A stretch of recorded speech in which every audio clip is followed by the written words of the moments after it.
giving you hot topic for today. Stay with us as we talk about the project launched and implemented by Bono Elementary School, one of the schools in Bawan District. And this is Straight Talk. Let's meet our guests. Everybody, the CI team of Bono Elementary School, starting with our school head, Ma'am Edna. Good morning. Next, we have Master Teacher 1, Miss Thelma. We also have another Master Teacher 1, Miss Welcome, Miss Marifa. And finally, First Grade Teacher, Miss Elby. Alright, ma'ams, welcome to the show. A while ago, I mentioned about this certain project that is going for some time in Bono Elementary School. Question is on everybody's mind, what is this project all about? Okay, you know, Ms. Madel, over the last few years, our school has won in the different contests such as Miss Amy, Sabayang Pagbigkasing Filipino District Press Conference. We have also represented as our district in the area level for the Gulayan sa Paaralan, for WINS program, and I'm proud to say that our school has served as one of the leader schools in the school-to-school partnership program. But we still have more priorities to focus on. Ma'am, which do you consider is your topmost priority? Our number one priority, of course, is to improve pupils' academic performance. But do you think your pupils are improving academically? We are proud to say yes, ma'am. Our pupils are showing great improvement in their grades, but still, one subject needs improvement. What subject is that, ma'am? Mathematics. Last school year, our pupils' periodical test results in math were low. They performed poorly in the top Saturday classes and even to fail to at least make it to rank 3 in the math contest held in the district. This was a great challenge for us. When your school is faced with these challenges, how do you manage to address them? Numeracy is one of the priority improvement areas in our school improvement plan for school 2018-2019. And as you can see on the screen, it is interpreted as very high priority. I see. So that is how you identify which concern needs to be prioritized first. Yes, that's how we do it. Priority improvement areas are reflected in our SIP, and that project step is anchored on our school improvement plan.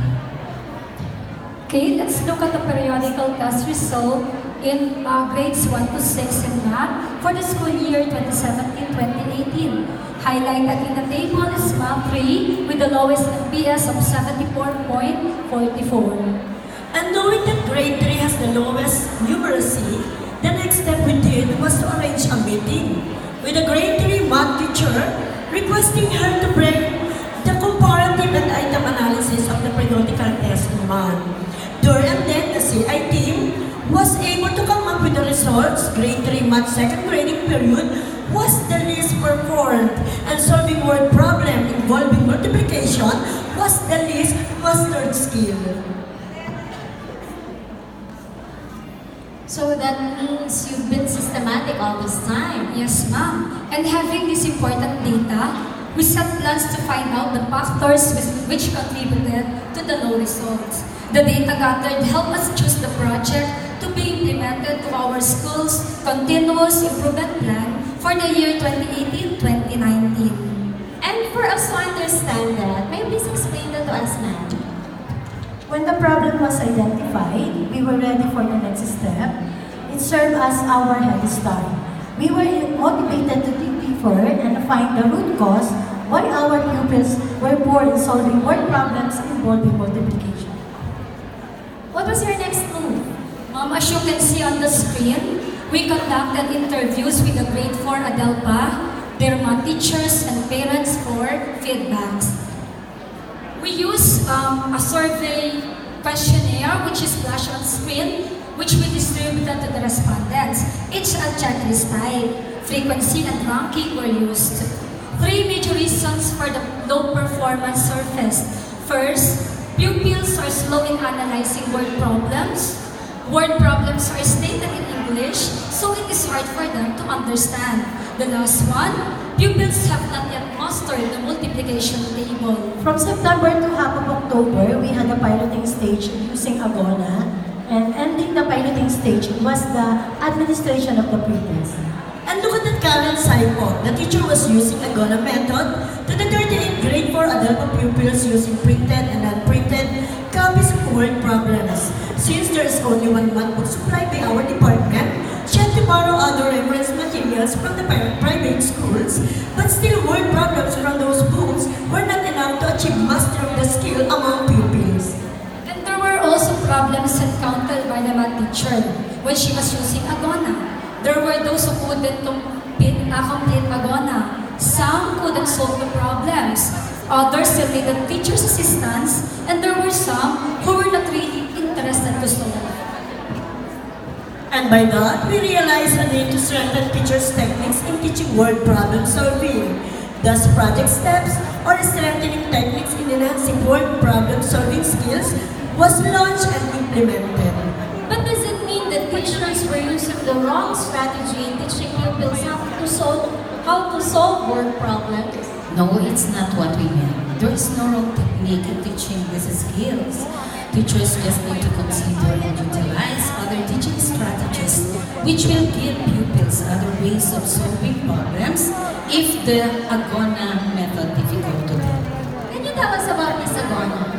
Okay, our mathematics teachers uses Agona method which requires pupils to pick out what is asked, the given operation, number sentence from the problem, and finally arriving at their answers. In addition to that, we always thought that Agona was the best method for pupils to solve word problems. But looking at the low pretest result of this set of pupils, we discovered that our methods for solving word problems should be introduced. The CI team was also challenged on how to help these fourth graders master the multiplication table and how to make it easier for this set of pupils to unlock unfamiliar words which will facilitate better understanding of word problems among pupils. Okay, so knowing that these problems needed solutions, how did your team deal with them? We needed to know the root cause of the problem. Let us look at the diagram. So the main problem was pupils' struggle to solve math problems. With the use of the YY diagram, the team was able to identify the root cause of the problem. First, we have pupils' weakness on utilizing various techniques in solving word problems. Second, limited resources, less time spent in reading, and math teachers' misalignment with the assigned learning areas. So this really shows how systematic you are as a team. Yes, because the best management is not to solve the problem, rather to find ways on how to prevent problems from recurring. Mom, what do you expect after steps?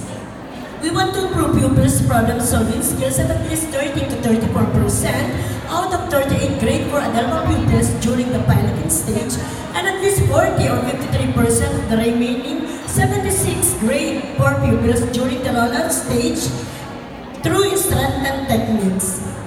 Our future cycle reflects the utilization of project steps to the grade 4 Adelpha and other grade 4 pupils who were also poor in problem solving. Now, I would like you all to see our pre and post-test results, followed by the implementation plan.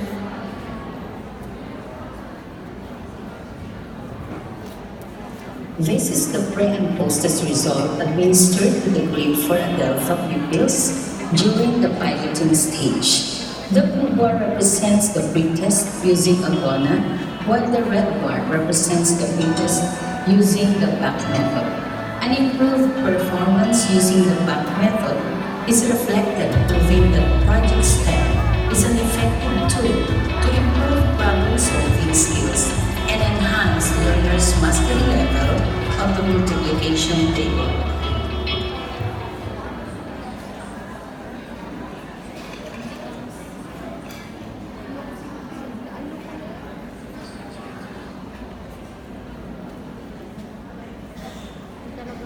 How does the CI team see themselves in the future? First, conducting set on project steps scheduled January 2019. Topics will be back method, use of simple drawing, use of keyboard strength. Second, conduct of inset on the use and preparation. Once again, thank you for being with us, and let us all January 2008. We will be let us all give a round of applause to the CI team of Bodo Elementary School.